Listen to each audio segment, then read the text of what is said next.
it's not all bad news coming out of Seattle. I have, for your consideration, a article from Socialist Alternative, a very extremely uh, uh, nonpartisan, unbiased news site, which talks about the tax Amazon victory. Which I mean, I'll just hit you with it now.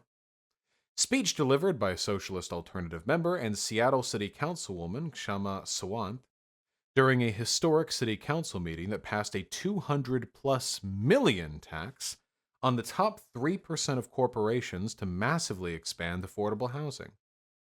Now, let's talk about Amazon super quick. So you may know Amazon doesn't pay much in the way of taxes. Now, I'm going to be honest, I'm not super educated on tax law, but there are some things I do know. The way Amazon is structured currently, and it's, at least with regards to its finances, is pretty much designed to maximize its profits, and part of that means paying as little taxes as possible. Now, I, as a very big brain individual, believe Amazon should be paying taxes because they're making a lot of money off of citizens of this country, and moreover, they're using the infrastructure of this country, which is paid for by taxes, to manage their business.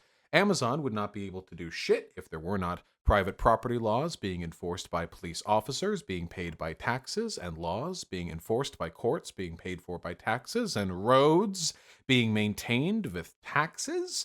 None of this could be done without taxes, and Amazon, for profiting off of this, which comes from taxes, should itself be paying taxes, but it doesn't. It doesn't pay taxes. Why?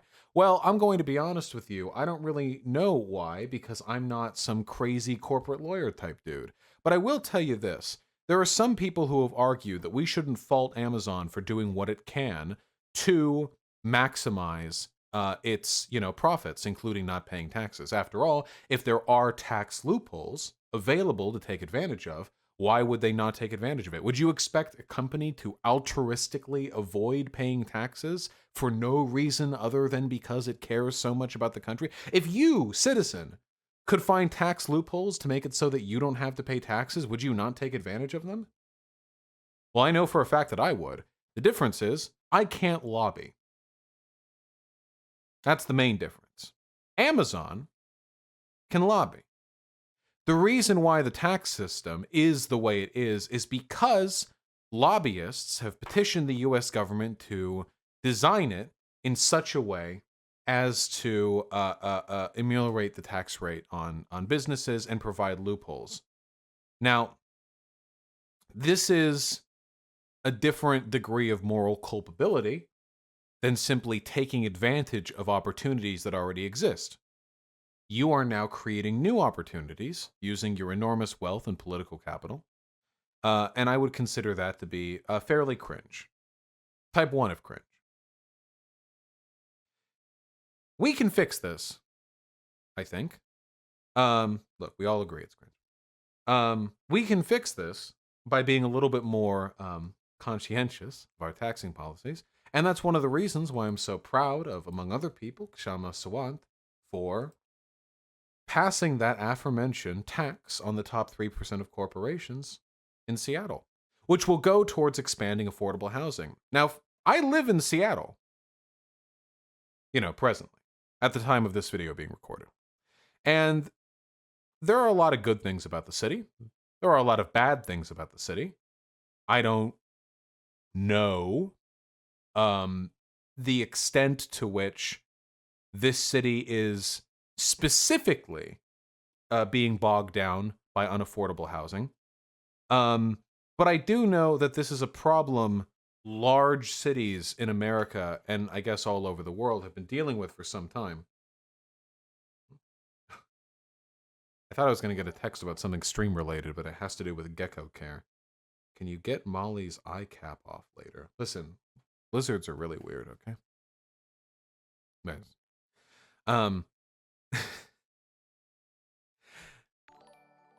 very happy about this. Now, if I was a cringe lord, I would read the entire article through to you while interjecting with my own opinions. But I'm not going to do that for several reasons. The first of which being that this isn't so much a news article as it is editorialization. It ends with this. The private for-profit housing market has utterly failed working people, not just here and now, but everywhere and always. I have a message for Jeff Bezos and his class, that we will not stop. We're coming for you and your rotten system. Great story, fantastic. Not exactly an impartial news article, so I'll, keep my hands off this. And we'll move on to another excellent piece of information that I would like to share about you. The second in two victories done side by side in Seattle.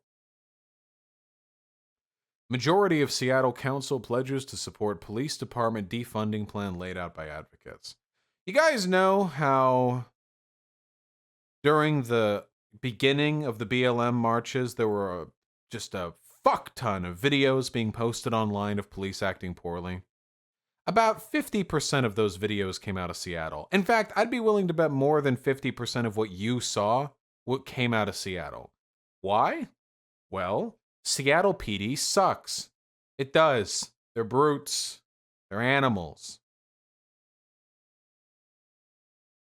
A majority of Seattle City Council members now say they agree with a high-level proposal by advocates to defund the police department by 50% and reallocate the dollars to other community needs.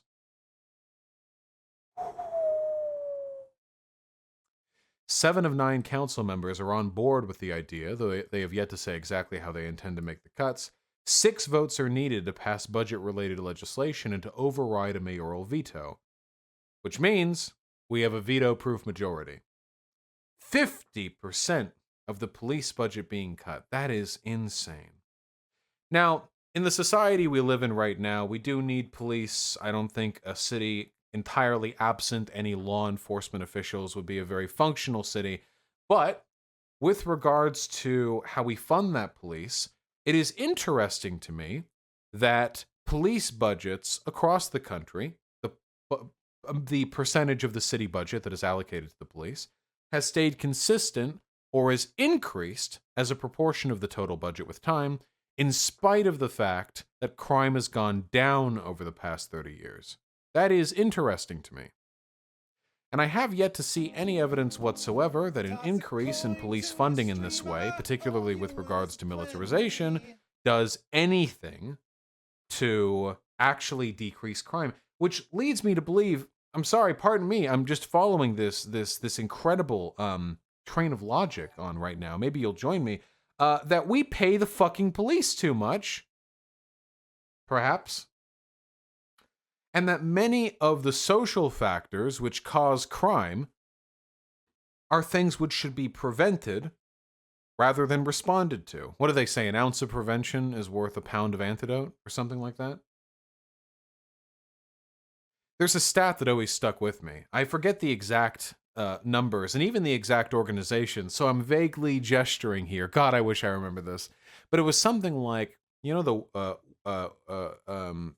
was a program for contraceptive education in a city, and every dollar that was invested in that program brought back $7. It saved $7. Because as it turns out, we can run through the logical train here. If you, let's say you invest $1 million in child care services and in sex education, condoms, just the whole 9 yards, everything related to child rearing, childbirth. You invest $1 million into a city for programs relating to this. What comes? Okay, you guys are weird champing too much. Who are we looking at right now? Marxist for Trump fans. Okay, it's boring. Stop. Trolls are only funny when they're funny. Jesus Christ. If they're not funny, they're not funny. That's how it works. Anyway. What was I saying? Fuck me, you people. You put $1 million into these programs. Now what comes after that? Well, that probably means there's going to be fewer unwanted pregnancies because there's going to be a higher rate of contraception usage. Additionally, for unwanted pregnancies that happen anyway, there's going to be better access to abortion. Additionally, for births that do take place, investment in childcare means that at least for very young babies, it'll be possible to leave them off somewhere rather than keeping them at home or keeping them with a family member or a friend, which means it'll be easier to find jobs. Do you have any idea how difficult it can be to find work, to find good work as a fresh-faced parent when you have a kid to take care of? Especially if you don't necessarily have the money to throw them towards care or to get a nanny or what have you? That can be some difficult shit. But if you invest in these programs, what you find is that all of this cumulative social investment goes a long way towards decreasing the crime rate in that city. It also decreases poverty, and poor people drain more from the system than they put in, of course, so that's always good. And we have to pay police officers less because we need less of them because there's less crime being committed. That also means that there's less damage being done to the city through stuff like theft or through burglary or through arson or through robbery or through just plain old, vandalism. Because those things correlate heavily with poverty, which means less money has to be invested in the cleanup efforts there. And because there is less poverty in the city, that means there's going to be less redlining, because with fewer poor people, it'll be harder and harder to segregate those poor people into specific districts, which means larger amounts of the city will be accessible for higher degrees of capital investment. And oh, look, by giving people access to the resources they need to succeed, more people succeed. What a phenomenal investment. What an incredible investment. This is very easy socioeconomics. This is very, very, very simple stuff. And it has been described and discussed and elaborated on at length in the academic spaces for half a century now, probably quite a bit longer than that, really. But, it takes policymakers some time to catch up. So, the police. I am very heartened by this decision. Very, very, very heartened. Is this based in research or just conceptual? No, that's research driven. Yeah, if you want to find, I apologize. If this was like a planned segment, then I would have a bunch of data in my document for it. But no, 100%. It is absolutely data driven. It is easily data driven. Yeah. Though, of course, the specific investments and returns vary by city and by circumstance, the result is always positive with regards to this specific type of investment, and the result is usually very significant. So, with the 50% here, as I understand it, the 50% that is being cut is going towards, among other things, community investment, housing, and social services designed to deal with things that police currently deal with, perhaps not that well. This is the thing Vosh was citing. This might be one of the things. I know for a fact that this is not. Ah, wait, this might actually be the specific statistic. Nice. Return on investment, a fuller assessment of the benefits and cost savings of the U.S. publicly funded family planning program. Ah, you actually found it. That's actually really awesome. And now I know I can add this to the document. The U.S. publicly supported family planning effort serves millions of women and children and men every year, and this analysis provides new estimates for its positive impact in the wide range of health outcomes and its net savings to the government. This investment resulted in net government savings of $13.6 billion in 2010, or $7 for every public dollar spent. Holy shit, guys. If we invest the entire US fucking discretionary budget into this, we're going to get 7 times it back next year. No, but really though, this is quite a long document. I wasn't really ready to go through this entire thing, but it's so the math is so simple here. If people are a product of their environments, if you give them the right environmental stimulus, then people will succeed, or at the very least, they'll be far more likely to succeed in a statistical sense. I'll add this to the document later. That's very important. Thank you. Anyway, that's why I'm so happy about this. It's not about just getting rid of the police. It's about making sure that money goes towards better social causes. Decriminalize Seattle and King County Equity Now laid out a 4-point proposal for defunding the police department. Remove Seattle's 911 dispatchers from police control. I don't know whether this would be bad or good. I don't know enough to know if this is important. Scale up community-based solutions to public safety. That sounds pretty good to me. Fund a community-led process to, quote, imagine life beyond policing, end quote. That seems a little vague, So hopefully that gets fleshed out in the near future. And of course, invest in affordable housing. Difficult to argue with that. Sounds kind of LARPy. It could be vague at this moment. These are just pointers. We'll see how it actually pans out.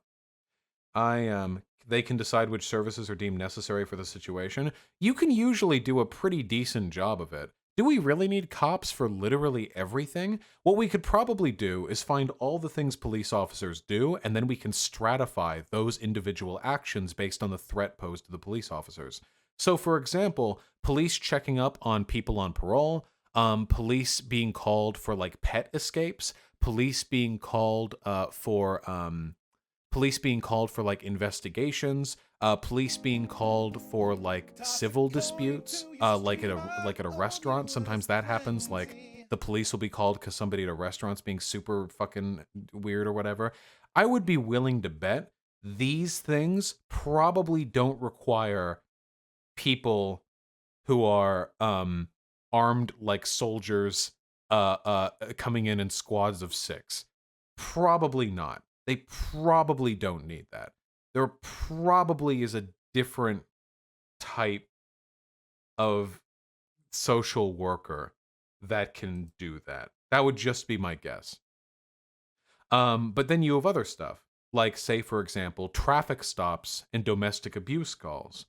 Well, I'd be willing to bet 99% of those situations, traffic stops and domestic abuse calls, probably don't require an officer be armed. But maybe some of them do. I don't know. We'd have to look at the data. And then you have other stuff. Yeah, car accidents definitely don't need full-on police officers. But then there are probably things that police officers do that do require, like, for example, if there's like a active hostage situation or like an active crime is being committed, just that kind of stuff. The point that I'm getting at is that we just have police do like everything. Police do anytime we need the help of the state to intervene, all we have are the police and the fire department. Why do we even have the fire department? Why don't we just have the police as well? Honestly. Why not? We've committed to it in every other sense. We have police officers show up for everything from fucking armed robbery to cat escapes. Why don't we just have them do that as well? Why do we even have a separate fire department? Why? Why can't they just shoot the fire? They can just arrest it or something. Wouldn't domestic abuse calls be really violent and may need armed police? No, I don't think most domestic abuse calls are like the police burst like through the door to like interrupt a fight like mid-fight. I think it's probably more like something happened and somebody needs to be like somewhere else, or I don't know. I would want data. I want data. Sometimes you do need that, sometimes you don't. Police would be great if the fire were black. Yeah, that's the problem. Fire's pale, so we can't trust them. Yeah, whatever the case may be. We do everything we do with police. Like, honestly, we do everything with police. Oh, Lizard's popping the fuck off down there. Look, you see her doing a little dance? Look at her. It's called glass dancing. The thing lizards do. They're very dumb. They don't understand that it doesn't lead them anywhere. She wants out? You would think that, but I don't think so, because I used to think, like, she wants out, time to set her out. But then if you just set her out, she just sits there. It doesn't change anything. Yeah, it means she wants food or she needs to poop. That's it. Or she could see another lizard. Maybe I look tasty to her. No idea. If you turn on her light, I can give her worms. Oh, yeah, sure. You're a responsible pet owner. Hey, you. Whoop. There we go. Not like it's not warm enough in here, but we can, do our best.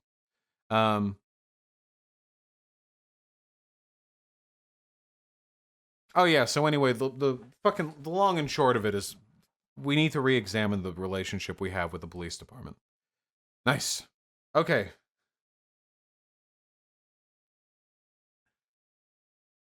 I think we lost the plot there like 4 times. That was impressive. How does one lose the plot that often, that easily? The answer